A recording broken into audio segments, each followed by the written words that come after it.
हे बनवत असताना ब्रँच आणि कॉलेज कसे निवडावे, कारण शेवटी ऑप्शन फॉर्म मध्ये तुम्हाला काय कॉलेज आणि ब्रँचचीच नावं टाकायचे, दुसरं काय ऑप्शन फॉर्म म्हणजेच कॉलेजचे ब्रँचची नावं. आता ब्रँच निवडत असताना आणि कॉलेज निवडत असताना साधारण काही पॅरामीटर्स आहेत त्याचा विचार करायला पाहिजे. आता इंटरेस्ट इन द ब्रँच, आता ब्रँच निवडत असताना इंटरेस्ट आहे का मुलाला त्या ब्रँच मध्ये ते शोधावं. आता हा मोठा प्रश्न आहे, ते कसं शोधावं है ना. इंटरेस्ट आहे हे कसं शोधावं. बरं आपलं बीपी सारखं मशीन नाहीये ते लावलं हवा भरली आणि आपण हा याला कम्प्युटर आवडतंय, याला मेकॅनिकल आवडतंय, याला सिव्हिल आवडतंय. Okay, there is no such instrument is available की जस्ट लावलं आपलं आणि समजलं की मला ही ब्रँच आवडते ती ब्रँच आवडते. ओके, तर बऱ्याच वेळेस माझ्याकडे तर पॅरेंट्स काउन्सिलिंगला आल्यानंतर म्हणतात की माझ्या लेकराला कम्प्युटर खूप आवडते सर. मी विचारतो बरं कसं का सर, रात्री 2-2 वाजेपर्यंत हा कम्प्युटर भन्नाट कम्प्युटर आवडते त्याला. ओके, काय सांगायचं मला. काही लोक म्हणतात माझ्या मुलाला सर ऑटोमोबाईल मध्ये करायचं. बरोबर सर, गाडी मागून जरी बघितली तरी म्हणतो हुंडाईची का यक्षी का त्याची आहे. Okay sir, this is not the way to check whether really having a passion. Branch interest म्हणजे खरोखर पॅशनेट असला पाहिजे.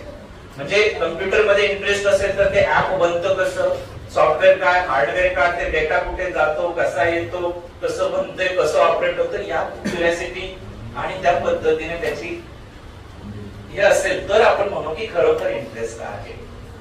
ओके, इंटरेस्ट असेल तर अतिउत्तम, नसेल तर त्याहून उत्तम. नसेल तर जे कमर्शियली आपल्याला चांगला आउटपुट देईल त्याचा विचार करावा आणि त्या ब्रँच मध्ये इंटरेस्ट डेव्हलप करावा आणि पुढे शिकत जावं. ओके, तो सिंपल आहे. इंटरेस्ट ब्रँच आहे आणि स्कोप म्हटलं तर सगळ्याच ब्रँचला म्हटलं तर कुठल्याच नाही. आजकाल तर याने बराच धुमाकूळ घातलेला आहे. ओके, सो स्कोप हा खूप मोठा छोटा शब्द आहे. म्हटलं तर सगळ्यांना स्कोप आहे, म्हटलं तर कशालाच नाही. स्कोप डिपेंड करतं मुलावरच. तो 4 वर्ष स्वतःला कसं डेव्हलप करतं एंटायरली डिपेंड्स आहे. तर ब्रँच कुठलीही असू द्या. प्लेसमेंट अपॉर्च्युनिटीज, हायर एज्युकेशन ज्याला करायचं असेल तो एनबीए नॅक अक्रेडिटेड आहे का, त्या कॉलेजचं एन्व्हायरमेंट कसं आहे, अकॅडमिकली प्लेसमेंट कसं आहे, फॅकल्टी, इन्फ्रास्ट्रक्चर, या सगळ्या गोष्टी आहेत. हे पॅरामीटर्स आहेत. हे ब्रॉडली ह्या पॅरामीटर्सचा विचार करून तुम्हाला ब्रँच आणि कॉलेजची निवड करावी लागते.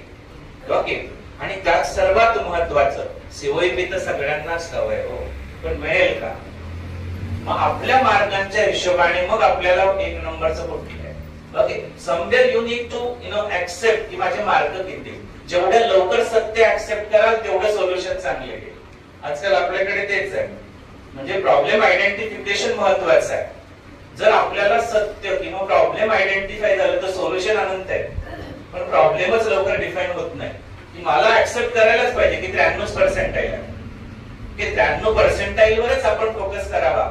उगाचच खूप हव्यात की मला नाही पीएससीटी सवय पण मार्क तर पाहिजे, right. So that way you need to be असं फोकस करून ह्या गोष्टींचा विचार करणं अपेक्षित आहे आणि त्या पद्धतीने ब्रँच आणि कॉलेजची निवड करणं अपेक्षित आहे.